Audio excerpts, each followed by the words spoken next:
half where you saw the score and you're like, whoa? Yeah, I think when it got to the 20, when it went over 20, usually there's a couple markers that usually trigger me a little bit, over 10 and then over 20. And when I got over to 20, I said, you know, this would not be good if we. This would not be good if we blow this lead right now. And you can be it. Yeah, I'm just telling you. My wife and I, we were ready to go to bed, and I'm watching the Michigan State game, and they got to 19. Ben called timeout, and I said, believe it or not, this is a very dangerous time. Do you dial your team back? You got to. We saw it in the Indiana game. We saw it in the Northwestern game. It can go very quickly. So then I went to sleep and I woke up and saw a 2-point game, and I was right.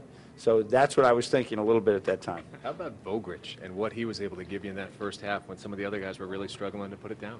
I don't think he likes it sometimes, but he probably does. But we keep him after a great deal just to work with him, to give him valuable time against defense, just working with him on some of his strengths and then some of the things he needs to improve.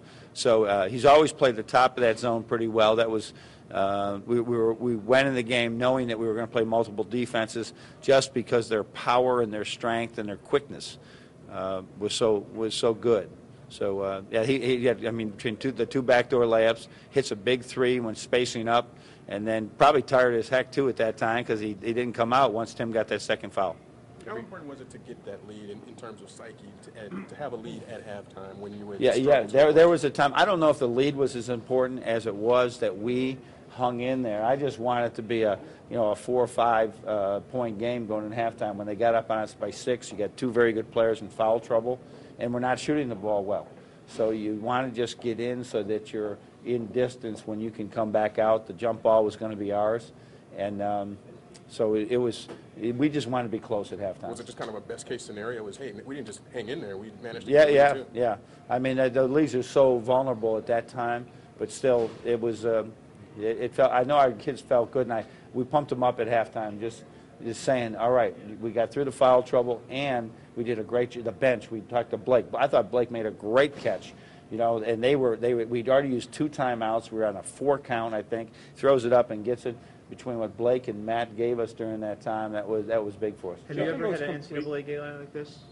No, I don't think so. I think that we've had a couple of ones that were maybe I do the Northwestern State game in one year with West Virginia. We got up by 22 at half, and we had to make big foul shots down the stretch.